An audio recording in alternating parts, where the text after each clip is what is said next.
يا أيها الذين آمنوا اركعوا واسجدوا واعبدوا ربكم وافعلوا الخير لعلكم تفلحون.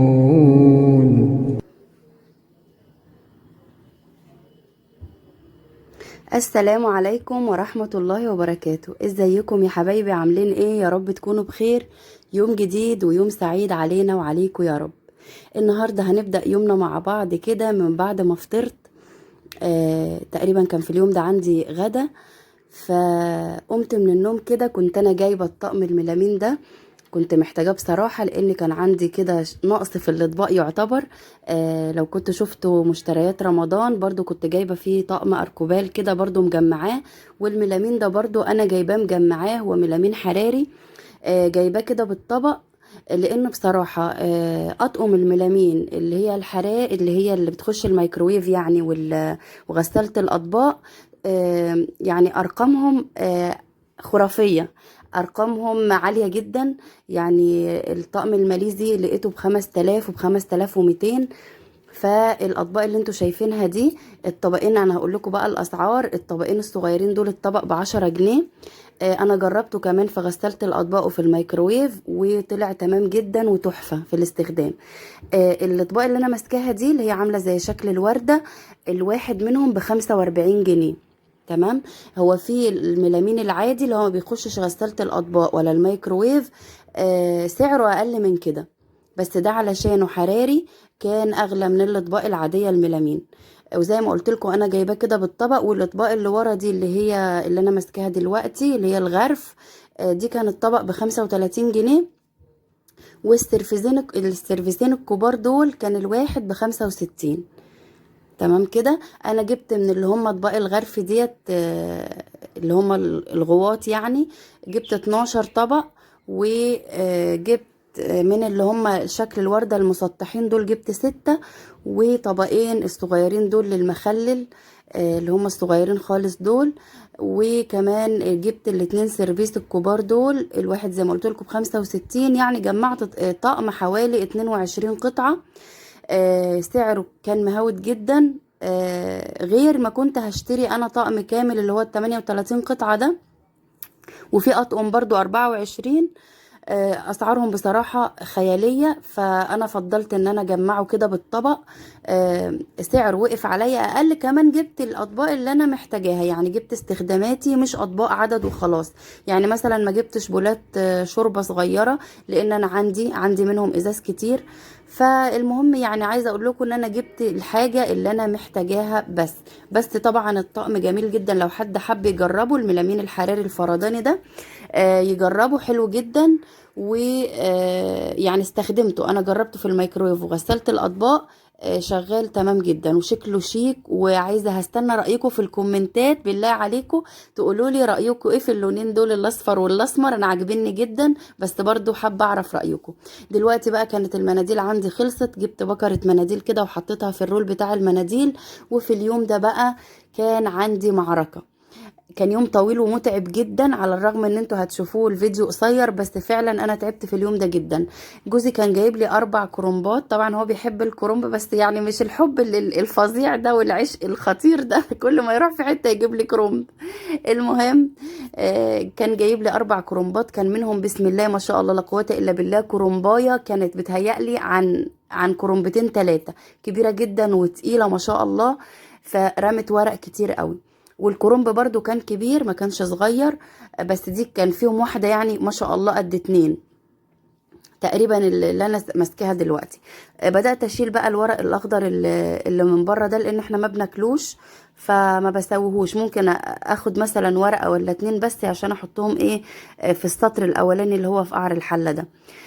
فبدأت دلوقتي بقى هقور الكرنباية، وحطيت مية على النار فيها ملح وكمون. وهبتدي بقى اليوم الطويل.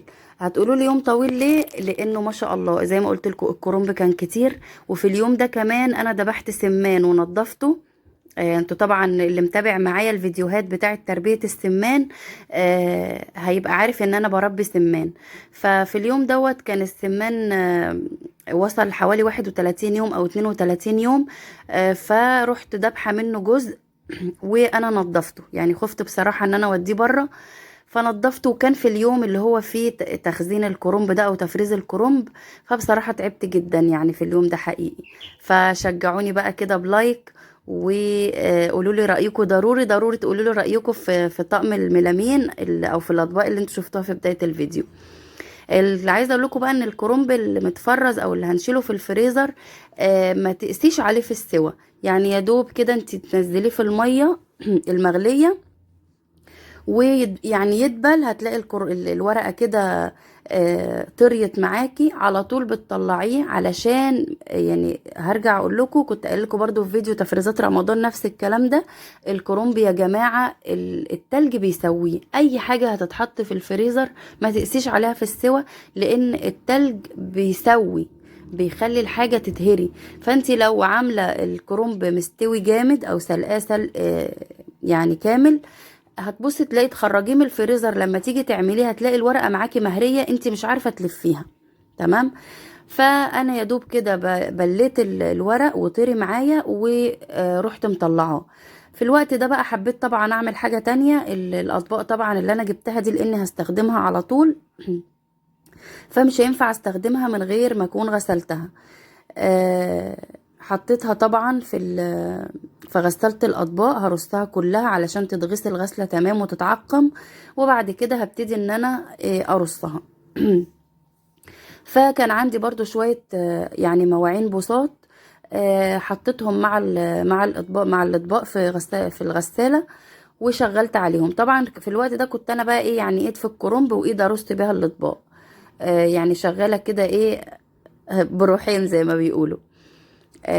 فالمهم يعني ادعوا لي، لان انا اليومين دول تعبانه كده. البرد معرفش الشتاء ده بجد عامل معايا تعاقد، يعني تقريبا بيسيبني فترات بسيطه جدا. يمكن طول الشتاء الحمد لله رب العالمين الشتاء ده وانا عندي برد.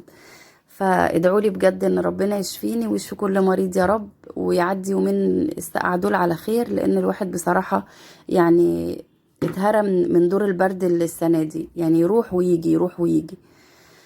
الحمد لله رب العالمين، ربنا يا رب يشفينا ويشفي كل مريض.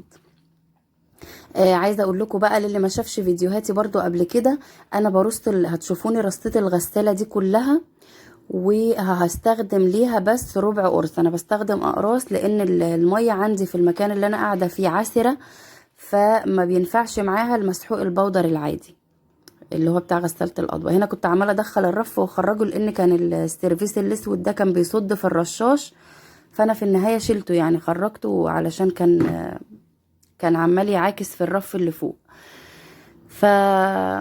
هرجع اقول لكم بقى ان كل الغسالة دي هتشوفوها دلوقتي الرفين هيكونوا مليانين على الاخر، وهغسل بربع قرص بس، بقسم القرص على 4 وبحطه. ما شاء الله لا قوه الا بالله، بتطلع المواعين تحفه، بتبرق وزي الفل.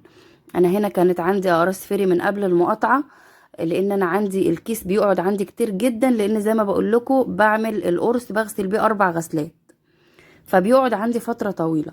بفضيه كده في الكوبايه الصغيره اللي انتوا شايفينها دي، وبفضي الزيت اللي بيكون جاي معاه، وباخد منه يعني بستخدمه 4 مرات القرص. بس شغلت كده غسلت الاطباق، وكنت خلصت بقى ايه ما شاء الله تبارك الله الكميه كلها بتاعه الكرنب. شايفين ما شاء الله الصينيه ما كنتش والله قادره اشيلها من كتر ما هي تقيله. ف فدلوقتي بقى هبتدي ان انا اقعد اقطعه واظبطه كده علشان احطه في اطباق واشيله كده في الفريزر. انا بطبعي دايما بحب اشيل العرق كده من فوق الحتة اللي فوق دي، وفي ناس بتحب تقطعه كده على بلانشة او حاجة. لا انا بلف الورقة رول زي ما انتوا شايفين كده، وابتدي اقطعها المقاس اللي انا المناسب ليا. انا ما بحبش صباع المحشي الكبير بصراحة، يعني بحب الصباع الوسط، ولا الصغير قوي ولا الكبير كده اللي بيبقى مقلبص في نفسه. لان دايما صباع المحشي الصغير ده بيبقى شكله حلو كده ولطيف في الاكل، وبيبقى بصراحة مسكر يعني. فهكمل بقى كده الكمية كلها وهحطها في اطباق فل. الصوت يا ماما. هحطها في اطباق وهشيلها في الفريزر. اوعوا تنسوا لو وصلتوا لهنا من الفيديو تحطوا لايك وتشتركوا في القناة لو مش مشتركين، وتفعلوا زر الجرس علشان يوصلكوا كل جديد انا بنزله. ولو عجبك الفيديو شيريه مع اي حد انت بتحبيه وحاسه انه هيستفيد من الفيديو. زي ما انتم شايفين ما شاء الله الكمية عملت لي كده 7 اطباق فل، ما شاء الله مليانين على الاخر. حطيت انا في كل طبق في الاول كده حطيت فيه كيس، فردت فيه كيس عشان ما يبقاش الكرنب ملامس للفل وكده على طول. وهبتدي ان انا اغلفه بستريتش. دلوقتي هتني عليه الكيس من بره وهغلفه بستريتش رول. بس مع الاسف الرول الاستريتش بتاعي مش هيغلف لي غير طبقين بس. لقيته خلص فكملت بقى بكياس، يعني غلفت طبقين. انا اسفه.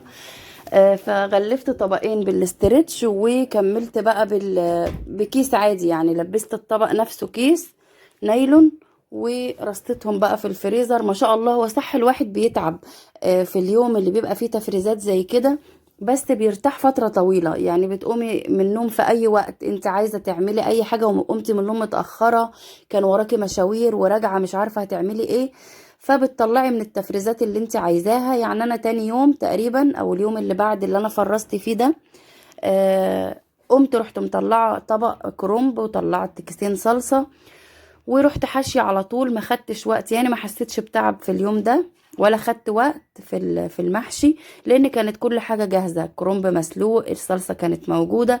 فالحاجات دي بصراحه بتسعف وهتفرق معانا كتير قوي في رمضان. اللهم بلغنا رمضان. وكان ده الفيديو بتاعي، اشوفكم في فيديو جديد، مع الف سلامه.